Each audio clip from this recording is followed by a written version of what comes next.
नमस्कार, इन खबर में आपका स्वागत है। मैं विद्याशंकर तिवारी हूँ। सुप्रीम कोर्ट का फैसला आते ही 10 घंटे भी नहीं लगे, महाराष्ट्र का पूरा पासा पलट गया। सत्ता का जो गणित था वो बदल गया।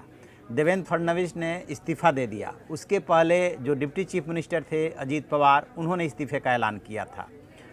देवेंद्र फडणवीस ने जो प्रेस कॉन्फ्रेंस की उसमें बताया उन्होंने कि किन परिस्थितियों में उन्होंने सरकार बनाई थी और क्यों इस्तीफा दे रहे हैं। वो कोई खरीद फरोख्त नहीं करना चाहते थे, इसलिए इस्तीफा दिया।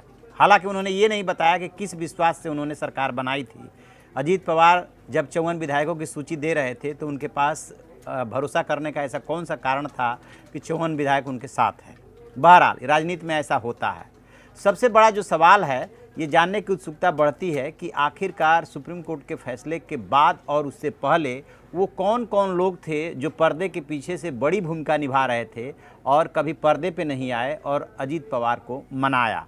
इसमें जो वहाँ के चाणक्य कहे जाते हैं, शरद पवार ने कैसे पासा फेंका और अल्टीमेटली उसमें अजीत पवार फंसे। दरअसल हुआ क्या था कि जैसे ही शरद पवार को ये बात पता चली कि अजीत पवार ने बिना पूछे उनसे ऐसा कदम उठा लिया, उसके बाद उन्होंने बहुत ही धैर्य एवं संयम का परिचय दिया। अगले दिन जो मीटिंग बुलाई गई, उसके बाद से जो विधायकों की मीटिंग हुई, उसमें अजीत पवार के यहाँ पहले बताते हैं कुछ विधायक पहुँचे, उसके बाद उन्होंने मीटिंग बुलाई। उसमें उन्होंने धैर्य का परिचय ये दिया था कि विधायक दल के नेता पद से तो हटा दिया, बट पार्टी से नहीं निकाला, जिसको लेकर के शरद पवार पे उंगली उठती रही कि आखिरकार क्या वो डबल गेम में शामिल है जो अजीत पवार को पार्टी से नहीं निकाला। तो बताते ये हैं कि शरद पवार की इसके पीछे एक रणनीति थी कि विधायक दल के नेता पद से हटाइए, लेकिन एक दरवाज़ा बंद कीजिए, दूसरा दरवाज़ा खुला रखिए, क्योंकि शरद पवार चूँकि इन्हीं परिस्थितियों में 1978 में बगावत करके और अपनी सरकार बना चुके थे, मुख्यमंत्री बन चुके थे, इसलिए उस दाव पेच से भी वाकिफ़ थे कि अजीत पवार अभी आगे चल करके उनके लिए कितने बड़े सिरदर्द साबित हो सकते हैं। यदि उन्होंने पैरेलल व्हिप जारी कर दिया तो पार्टी के लिए और जो सरकार बनेगी शिवसेना एनसीपी कांग्रेस के लिए, उसके लिए कितनी बड़ी सिरदर्दी हो जाएगी, वो मामला अदालत में चला जाएगा। इसलिए उन्होंने दूसरा दरवाज़ा हमेशा खोल करके रखा। अब सवाल ये उठ रहा था कैसे उनको मनाया जाता। इस समय यानी कि जब रोहित पवार और पार्थ पवार का मसला घर में उठा था, सुप्रिया सुले से उनकी प्रतिद्वंद्विता शुरू हुई थी, उस पूरे प्रकरण में जो उनके बिजनेसमैन भाई हैं श्रीनिवास, वो अजीत पवार का साथ दे रहे थे और सरकार बनाने में भी श्रीनिवास जो है अजीत पवार का साथ दिया था। एक रात उन्होंने श्रीनिवास के ही घर पे बिताई थी। तो इसमें जो है परिवार के लोगों ने श्रीनिवास से बात किया। श्रीनिवास से लगातार ये संपर्क में थे अजीत पवार, तो दोनों भाइयों के बीच में बातचीत होती रही। एक कड़ी तो उन्होंने बनाई और दूसरी कड़ी जो है, बताया ये जाता है कि अजीत पवार के जो सुप्रिया सुले हैं, उनके जो हस्बैंड है सदानंद भालचंद्र सुले, उनसे अच्छे रिश्ते हैं। तो इन्होंने भालचंद्र सुले ने अजीत पवार को फ़ोन किया और फिर दोनों की एक होटल में मुलाकात होती है और काफ़ी देर तक इनके बीच में बातचीत चली। सुप्रिया सुले की तरफ से और शरद पवार की तरफ से भी वो संदेश लेकर के गए थे कि आप ऐसा ना सोचें कि बगावत कर लिए हैं तो ऐसा कोई मन में रस हो गया है या आपके प्रति कोई नकारात्मक भाव है। तो उन लोगों के दोनों के बीच में काफ़ी अच्छी बातचीत हुई और फिर जब बातचीत का ये सिलसिला चला तो और परिवार के लोग शामिल हुए। तो ये कहा जा रहा है कि जब उन्होंने अजीत पवार ने उधर से ऐसा इशारा किया कि परिवार के लोगों का सम्मान कर रहे हैं और जो बातें हो रही है उसमें सकारात्मक चीज़ें निकल रही है, तो फिर जो है पार्टी के लोगों को उनके पास दौड़ाया गया।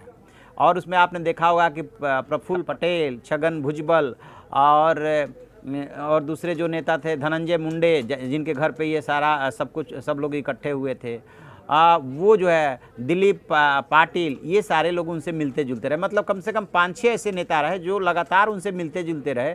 2-2 घंटे 1-1 घंटे मीटिंग चलती थी। बाहर निकलते थे तो कहते थे कि सकारात्मक बातचीत हुई, हालांकि वो अजीत पवार तैयार नहीं हो रहे थे। फिर ये कहते हैं कि सुप्रिया सुले के हस्बैंड के बातचीत करने के बाद ये हुआ कि जो शरद पवार की पत्नी है प्रतिभा पवार, उन्होंने भी अजीत पवार से बात किया और कहा कि बेटा ऐसी कोई बात नहीं जैसा कि तुम सोच रहे हो, वापस लौट आओ, ये बहुत बड़ा परिवार है और तुम्हारे चाचा ने इसको बहुत वैसे संभाल के रखा हुआ है, बहुत गलत मैसेज चला जाएगा। तो अजीत पवार जो है यानी कि 26 तारीख 25 नवंबर को 23 नवंबर को शपथ ली थी, 25 नवंबर को, उसके बाद ही उनका मन बदला। 25 नवंबर को गए, सचिवालय गए, लेकिन उन्होंने कार्यभार नहीं संभाला मीटिंग जो बुलाई देवेंद्र फडणवीस ने, उस मीटिंग में वो नहीं गए, कुर्सी खाली रही। तो यहाँ पे भी अजीत पवार डबल गेम तो कर रहे थे, क्योंकि एक तरफ वो परिवार के और पार्टी के नेताओं से बातचीत कर रहे थे और दूसरी तरफ सुप्रीम कोर्ट के फैसले का इंतजार कर रहे थे। दरअसल वो देखना चाह रहे थे कि पलड़ा कौन सा भारी पड़ रहा है। तो जब सुप्रीम कोर्ट का फैसला आने के बाद उन्हें लग गया कि हमारे सारे साथी चाचा शरद पवार के उसमें पाले में जा चुके हैं, वो अकेले बचे हैं, एक और विधायक बचे थे, तो उनके रहने न रहने से ये सरकार बचने वाली नहीं है। फिर उन्होंने जो सवेरे संपर्क हुआ, लास्ट में जो मुलाकात हुई है, वो शरद पवार से खुद उनकी मुलाकात हुई है और फिर सुप्रिया सुले से मुलाकात हुई। फिर दोनों ने जब आश्वस्त किया, तब जाकर के शरद पवार ने ये शर्त रखी कि आप पहले इस्तीफ़ा दो, उसके बाद जो कहोगे सब मानेंगे, पहले इस्तीफ़ा दो। इसके बाद इन्होंने इस्तीफ़ा देने का निर्णय लिया और उसके बाद मुख्यमंत्री देवेंद्र फडणवीस से मुलाकात की और मुलाकात करने के बाद जब इस्तीफ़ा दे दिया, देवेंद्र फडणवीस को लग गया कि जिसके बल पे हम जो है ये सब कुछ कर रहे थे, यदि वही हमारे साथ नहीं रहे तो फिर उनके पास और कोई आधार नहीं बन रहा था। इसके बाद बहुत बड़ा जोखिम ये था कि आप एनसीपी, कांग्रेस और शिवसेना में टूट के भरोसे जो है विधानसभा के पटल तक जाते और फ्लोर टेस्ट कराते, उसमें और ज़्यादा बेइज्जती होती। उसके बाद देवेंद्र फडणवीस ने अपना दिल्ली में बड़े नेताओं से बातचीत की और बातचीत करने के बाद उन्होंने इस्तीफे का ऐलान किया, यानी कि जो फ्लोर टेस्ट है उसकी नौबत नहीं आने दी। कुछ घटनाक्रम वही कर्नाटक से ही मिलजुल रहा है। तो पर्दे के पीछे से उन चेहरों को, उनके भाई श्रीनिवास को देखेंगे तो उनका कोई फोटोग्राफ पिक जल्दी नहीं मिलेगा। ऐसे ही जो सुप्रिया सुले के हस्बैंड हैं सदानंद भालचंद्र सुले, उनका भी पिक बहुत मुश्किल से मिलेगा, पारिवारिक कोई फोटो होगा उसी में मिलेगा। सुप्रिया सुले एक्टिव थी। रोहित पवार को आपने देखा होगा, जो कि शरद पवार के सबसे बड़े भाई के बेटे हैं। उन्होंने ये सुप्रिया सुले के साथ, आदित्य ठाकरे के साथ फ़ोटो तो खिंचवाई, लेकिन कहीं पे कहीं कुछ बोल नहीं रहे थे, क्योंकि पूरा झगड़ा जो है रोहित पवार को ही लेके शुरू हुआ था कि शरद पवार रोहित पवार को ज़्यादा भाव देने लगे थे, यानी कि अपने सबसे बड़े भाई के पोते को ज़्यादा भाव देने लगे थे। और जो दूसरे नंबर के भाई हैं, जिनके बेटे अजीत पवार है, उनके बेटे जो पार्थ पवार है, वो उनको कम भाव दे रहे थे, जिसकी वजह से कि मावल से वो लोकसभा चुनाव हार गए थे। तो इसमें रोहित पवार ने संयम का ये परिचय दिया, चाहे ऊपर से दादाजी ने बोला हो, वो कुछ बोल नहीं रहे थे। और सुप्रिया सुले ने भी जो अपना व्हाट्सएप स्टेटस में दिया था कि पार्टी और परिवार टूटा, तो वो भी ज़्यादा नहीं बोल रही थी। जा रही थी जहाँ पे विधायकों की मीटिंग हो रही थी, वहाँ पे जा रही थी, बैठ रही थी, अपने पिता का साथ निभा रही थी, लेकिन कहीं कुछ अजीत पवार के खिलाफ ऐसा कुछ बोला नहीं। और सबसे बड़ी जो होशियारी बरती, जिनको चाणक्य कहते हैं शरद पवार, उन्होंने पहले दिन से लेकर के और अभी तक अजीत पवार के खिलाफ ऐसा कोई बड़ा बयान नहीं दिया। सिर्फ इतना ही कहा कि ये पार्टी का फैसला नहीं है। जब उन्होंने डिप्टी चीफ मिनिस्टर का शपथ ले ली थी, ये पार्टी का फैसला नहीं है। और जब ट्वीट करके अजीत पवार ने ये मैसेज देने की कोशिश की कि अभी भी वो एनसीपी में हैं और शरद पवार उनके नेता हैं, तो उससे मैसेज ये जा रहा था कि जैसे कि शरद पवार अभी भी डबल गेम कर रहे हैं। तो उन्होंने उसका सिर्फ इतना जवाब दिया था कि ये जानबूझ करके और भ्रामक चीज़ें फैलाई जा रही है, ऐसा कुछ नहीं है, पार्टी का डिसीजन ये है। तब भी उन्होंने संयम का परिचय दिया। तो ऐसी कोई बात कड़वी नहीं बोली गई इधर से जो जिससे कि बात और बिगड़े, और दूसरा दरवाज़ा खोल करके रखा। और इसी बीच में सुप्रीम कोर्ट का फैसला आ गया।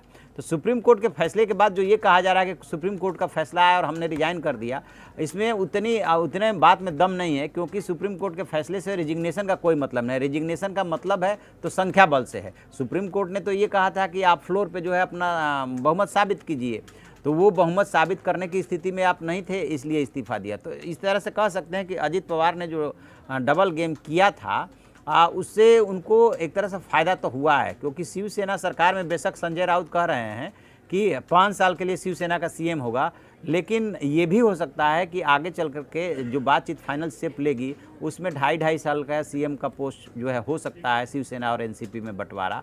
क्योंकि अजीत पवार यदि लौटे हैं और इतना बड़ा जोखिम लिया है, क्योंकि सबसे ज़्यादा थू या बेइज्जती किसकी हुई है? अजीत पवार की हुई है, क्योंकि अजीत पवार और बीजेपी की कि आप जो है 54 विधायकों के जो हस्ताक्षर थे, जिसने आपको विधायक दल का नेता चुना था, उसका मिसयूज आपने किया। और देवेंद्र फडणवीस की इसलिए अच्छे चेहरा थे, 5 साल तक काम किया, अच्छा काम किया था, अच्छे सीएम की इमेज बनाई थी। लेकिन ये जो किया गया गवर्नमेंट एट मिडनाइट, ये 70 साल के इतिहास में तो पहले कभी ऐसा हुआ नहीं था। तो इन्होंने जो दावा करके, स्वाभाविक है कि हाईकमान के इशारे पे ही किए होंगे, दावा करके और जिस तरीके से ये सब कुछ हुआ और फिर सुप्रीम कोर्ट से जो आदेश हुआ उसके बाद जो मात मिली, तो स्वाभाविक है कि इन दोनों की किरकिरी तो हुई ही है। अब इनके सामने चुनौती बढ़ने जा रही है। किसके सामने? जो ये 3 दलों ने अपना बनाया है अलायंस, शिवसेना, एनसीपी और कांग्रेस, कि कैसे ये गवर्नमेंट बनाते हैं, कैसे पोर्टफोलियो को बंटवारा करते हैं और महाराष्ट्र के सामने जो चुनौतियाँ उससे कैसे निपटते हैं। और पॉलिटिकल जो चुनौती होगी इनके सामने हमेशा बनी रहेगी, क्योंकि जैसे कर्नाटक में बीजेपी ने जनता दल एस और कांग्रेस की सरकार को चैन से कभी राज चलाने नहीं दिया, वैसे यहाँ पे भी राज तो चलाने वो नहीं देगी, क्योंकि उसके विधायकों की संख्या 105 है, कुछ निर्दलियों को जोड़ करके रखा है। तो आगे जो है बहुत ही सावधान होकर के इनको सरकार चलानी होगी, अदरवाइज ये तात्कालिक जीत भी साबित हो सकती है। तो ये पूरा प्रकरण है कि अजीत पवार कैसे माने। तो आप ऐसी खबरों के लिए देखते रहिए हमारा डिजिटल चैनल इन खबर। Thank you. इन खबर चैनल को सब्सक्राइब करें और बेल आइकन दबाना ना भूलें।